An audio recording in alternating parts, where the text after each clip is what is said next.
So now that my books are scattered everywhere. Hi guys, I'm Alice. Welcome to my channel. Today I'm going to be talking through my TBR because it is so long. Like, why do I have 1, 2, 3, 4, 5, 6, 7, 8, 9, 10? Why do I have 12 books on my like immediate like TBR? Like, they're at school with me. Some of these were DNFs that I put down and was like, I'm gonna come back to this, so I just kind of reshelved them, like put them back on my TBR, but we'll see if I ever get to them.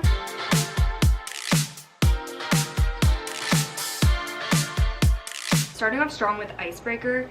This book has been on my TBR for maybe a year. I bought it, I started it, I got 100 pages in, and then I DNF'd it. I think I DNF'd it because I didn't love the characters. I wasn't loving where the story was going. But this is about a hockey player, a figure skater. It's kind of golden retriever, black cat vibes, which I think is really cute, but I just couldn't get into it. I got to 101 pages, which is like my limit. Like, that's my minimum pages before I can DNF a book. And then I just put it down and haven't picked it up for a year. So I really am hoping to get to this Christmas, like just the winter really, because it's like ice skating. I feel like that's cute, very wintry. And then in the similar vein, we have From Luke Off with Love. I love Mariana Zapata, and so I bought this book and I just like haven't touched it. Like, I bought it and it's just been sitting on my shelf for over a year now. I actually couldn't tell you what this book is about, so I'm not even gonna try. Not a romance, at least I don't think. Ninth House by Leigh Bardugo. I loved Six of Crows. Loved it. It was so good. And so obviously when I found out that she had a book about a secret society, I had to get it. I really, again, with these books, I don't exactly know what the plot is. I just know that I want to read them. So this one is, I've only had it for like a month or 2 months, so I feel like this one's less immediate, but I do want to read it. You guys know I love Riley Sager, but I don't know, I have to be in the mood. And I was really planning on reading this over Halloween weekend and just like having it be my cute little like Halloween read, because it is a thriller. Obviously I didn't get around to it. It's November 1st. Haven't read this book. So I don't know what to do with this. Actually, it is set in November in the 90s, so I could read it now. I don't know why I haven't read this yet, because it's Emily Henry. Book lovers, like, come on. I think this one is enemies to lovers, and I don't love enemies to lovers because I do feel like usually it's very awkward transition from hating each other to being in a relationship, and I hate that. But it's Emily Henry. Emily Henry can do everything. So literally, if you've read this book, go to the comments and convince me to read it, because I know that I'll like it. That's the thing. Like, I know I'll enjoy it because it's Emily Henry and I love all of her books. Okay, the next book on my TBR is Lights Out in Lincolnwood. I actually started this like a week ago and just decided not to continue it. I got 11 pages in, so not far at all. And I put it down because I have a lot of reading for school. And so I was like, if I'm gonna do fun reading, I want it to be like light and fluffy and fun. And I know that I think this is a fun book, but I just wasn't feeling it. And I was like, you know what, no, I need a rom-com instead. So I switched gears, but I do really want to read this. It's about like all of the power goes out, I think, in the country, and it's just kind of like what happens to the world after that happens. When You Are Everything. This book is about two friends who have a falling out, and then like I guess it's just reflecting on their friendship and what happened and after their friendship, and like trying to find life without your best friend. This is a YA novel, and it's written like a YA novel, and so I did DNF it. I DNF'd it at 64 pages, and I do want to pick this back up again because I think it's Medita on TikTok. She said that this book was amazing and like it made her sob, and so I obviously really want that. I love an emotional book, and so I need to just like find it in me to sit down and like, I'm guessing it gets less cringy as you go, but it was a really, really tough read in the beginning.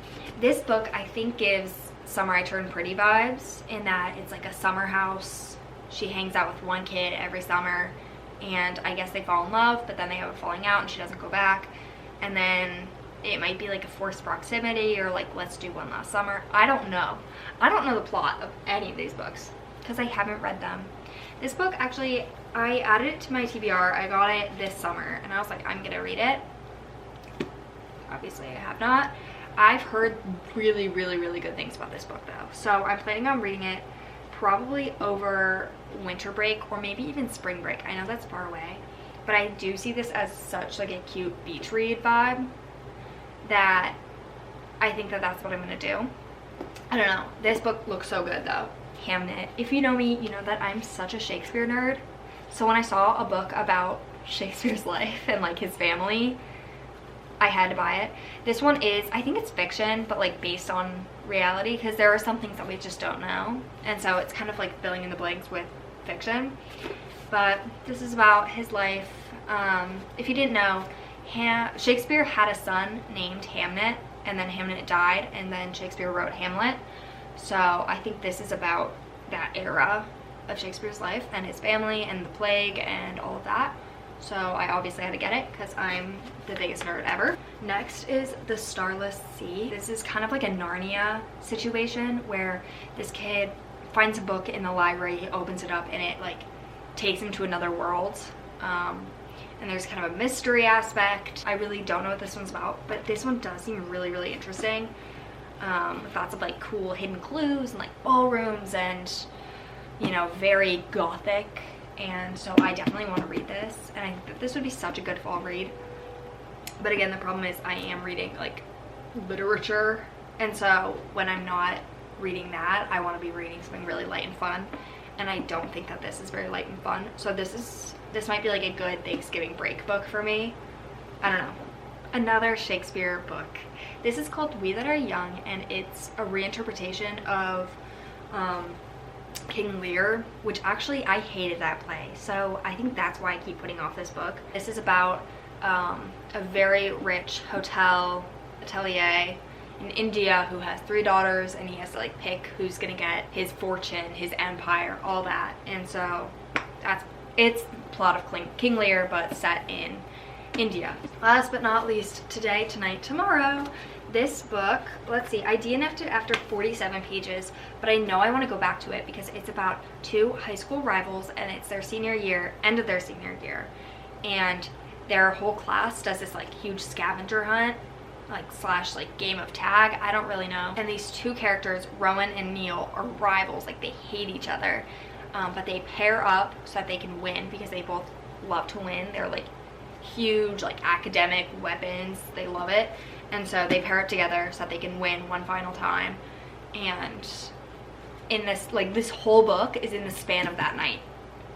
And so I obviously really want to read that. I don't know why I DNF'd it. I think this one might also be YA. Alright, so anyway, if you've read any of these books, please let me know.